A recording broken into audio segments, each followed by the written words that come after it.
Doctor Mohammad ইউনূসের নেতৃত্বে বাংলাদেশে আসছে এক অভাবনীয় প্রযুক্তি, যা দক্ষিণ এশিয়ার ভবিষ্যৎ বদলে দিতে পারে। ভারতের সেভেন সিস্টার্স, নেপাল, ভুটান এবং মায়ানমারের মতো দুর্গম অঞ্চলে এই প্রযুক্তি এক যুগান্তকারী পরিবর্তন আনবে।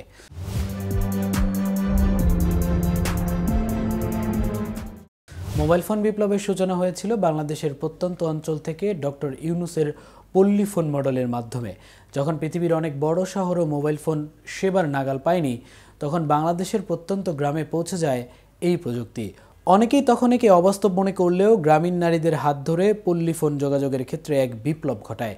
এবার ডক্টর ইউনূসের হাত ধরে বাংলাদেশে আসছে আরেকটি দুর্লভ প্রযুক্তি, ইলন মাস্কের স্টারলিং স্যাটেলাইট ইন্টারনেট।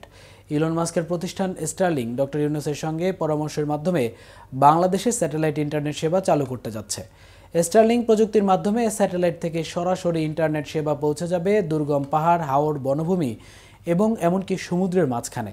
যেখানে ফাইবার অপটিক্যাল কেবল পৌঁছানো কঠিন বা প্রায় অসম্ভব, সেখানে এই প্রযুক্তি নিশ্চিত করবে উচ্চগতির ইন্টারনেট।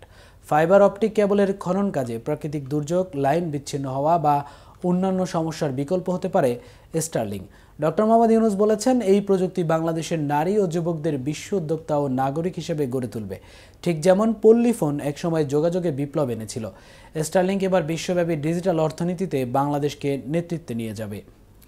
বাংলাদেশ শুধু নিজ দেশের ডিজিটাল উন্নতিতেই সীমাবদ্ধ থাকবে না, বরং পুরো দক্ষিণ এশিয়ার জন্য একটি ডিজিটাল হাব হয়ে উঠবে। ভারতের সেভেন সিস্টার্স অঞ্চলে, যেখানে এখনও 2G ইন্টারনেটের ধীরগতি বিরাজমান, সেখানে বাংলাদেশ 5G সেবা দিতে পারে। মিয়ানমারে প্রাকৃতিক দুর্যোগ এবং সংঘাতের কারণে যেখানে ইন্টারনেট সংযোগ প্রায় বিচ্ছিন্ন হয়, সেখানে বাংলাদেশের স্যাটেলাইট প্রযুক্তি নিরবিচ্ছিন্ন সেবা নিশ্চিত করতে পারে। নেপাল ও ভুটানের দুর্গম পাহাড়ি এলাকায়ও এই সেবা ডিজিটাল সংযোগ স্থাপন করবে।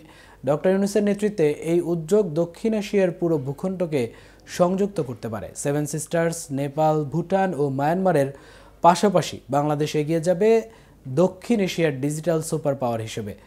উল্লেখ্য, স্টারলিং স্যাটেলাইটের মাধ্যমে ইন্টারনেট সেবা প্রদান করে। স্পেসএক্সের তথ্য অনুযায়ী সাধারণ জিও স্টেশনারি স্যাটেলাইট, যা ৩৫,৭৮৬ কিলোমিটার উচ্চতায় অবস্থান করে।